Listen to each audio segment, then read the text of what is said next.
Okay everybody, my name is Dr. Messenger and I'm going to be giving you guys the lecture today about pharmacology. So in my spare time I actually really love to do acting. So Dr. Fogel kind of got me into this acting. I don't know if many of you guys know this, but Dr. Fogel is actually a celebrity.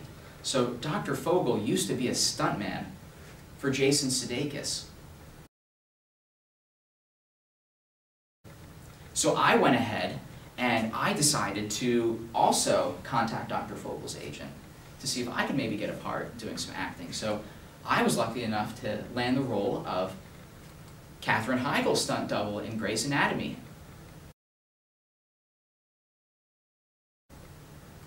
But anyway, let's move on to pharmacology. So let's talk about the pharmacokinetics and pharmacodynamics of a lot of these drugs. So as far as the pharmacokinetics goes, that's more about how the drug is being processed in the body. So we're going to be talking about absorption and distribution and metabolism and excretion.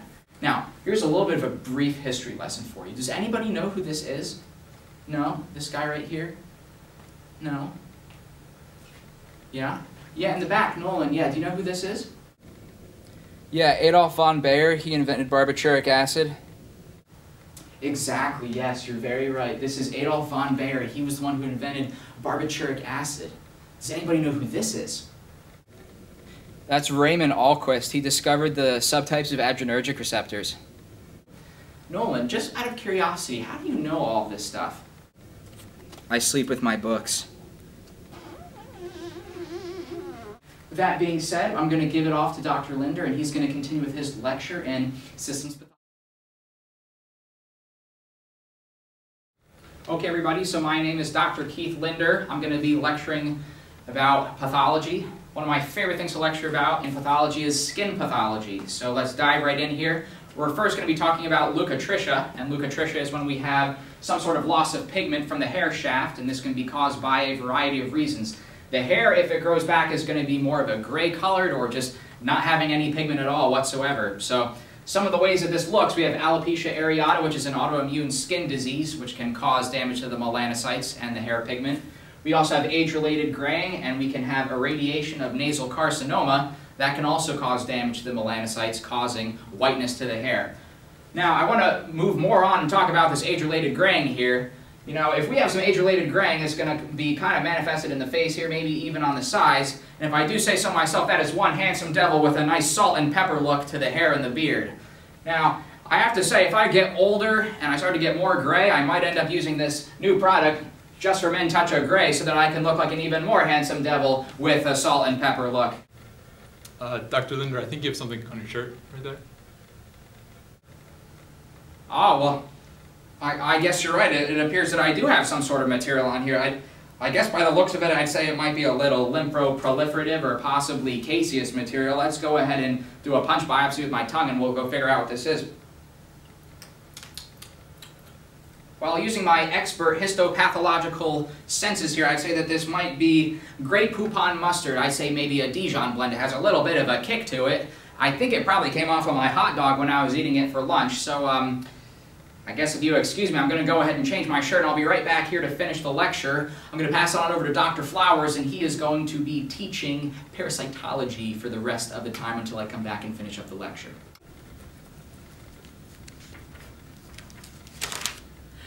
Oh my god, did you see Chandler's latest Snapchat? No, I don't have Snapchat. Oh my goodness. Here, look.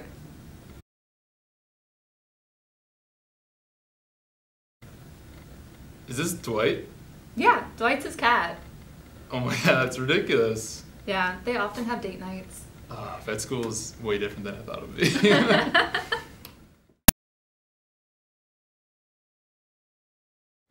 Alright, my name is Dr. Flowers. I'm going to be lecturing about parasitology. My regular lecture time average is about 15 minutes, but I want to see if I can get through this in approximately 2 minutes and 37 seconds.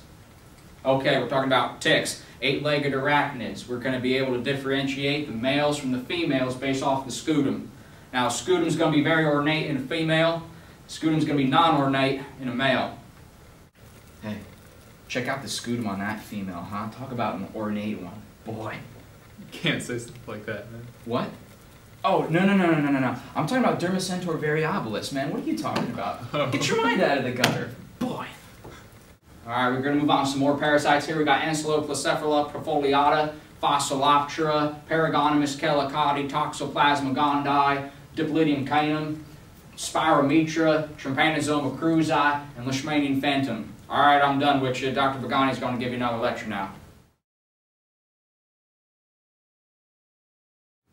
Hello everyone, my name is Dr. Alessio Vagani. I do a little bit of some teaching here in the classroom, but primarily I'm in emergency medicine down at the Teddy Center. But today we're going to be doing a lecture on cardiopulmonary resuscitation. So, as part of emergency medicine, it is a very stressful profession. So, before I came in here and did emergency medicine, I used to be normal and the pictures used to look nice of me, but now I take pictures and I just look all afraid. I'm very high-strung. So anyway, we're going to be moving on to cardiopulmonary resuscitation. So, we're going to be talking about cardiopulmonary resuscitation in a horse. The actual process of a chest compression is going to be a little bit different with a large animal as opposed to a small animal. A horse has a very big rib cage and the heart is very big, so we need to exert a lot more force to press the heart and compress it to get it to pump blood out. So, and the only way we do that is to jump on the chest. We jump on the chest like a tiger. We bounce, and we keep bouncing, and we keep bouncing, and we keep bouncing until eventually the horse is resuscitated, and we bounce, and we bounce, and we bounce. But anyway, we're going to move on to a small animal now, small animal medicine. I want to quiz you guys a little bit on this one. So we went over airway and ventilation and the compression for large animal, and I want to quiz you now on the airway and compression and the ventilation for a small animal. So, you in the back there, Nolan, I want to quiz you on this. So, in a class 1, level 1A emergency, how many compressions do you do? 100 to 120 beats per minute. And how deep do you compress the chest, Nolan? Compress a third to a half of the width of the thorax. What do you give to stimulate the breathing, Nolan? Dopram. Okay, smarty pants, I'll see how far you can go. What's my favorite book? The Tale of Two Cities by Charles Dickens. What's my mother's name? Sarah. What color's my underwear? Yellow. How do you know this? Don't ask. Okay, I'm a little bit freaked out, so I'm going to go to the police station, fill out a restraining order. I'll be right back. I'll see you guys later. Alright, so we're going to resume part 2 of our skin pathology lecture. I went home and changed my shirt, and I actually ended up putting on my black vest here because it's a little chilly. Dr. Linder, why do you always wear so much black? Oh, well, I like to wear black because a lot of famous people wear black. You know, black is one of my favorite colors. And let's see, we have Abraham Lincoln wears black, we have Severus Snape wears black, we even have Samuel L. Jackson wear black. And I love when Samuel L. Jackson wears black in the Avengers because it's not only a black shirt and a black coat, but it is also black pants. You might know this guy from the famous movie Snakes on a Plane. And, oh, hey, Dr. Lubart. Speaking of snakes, where's Dr. Cullen?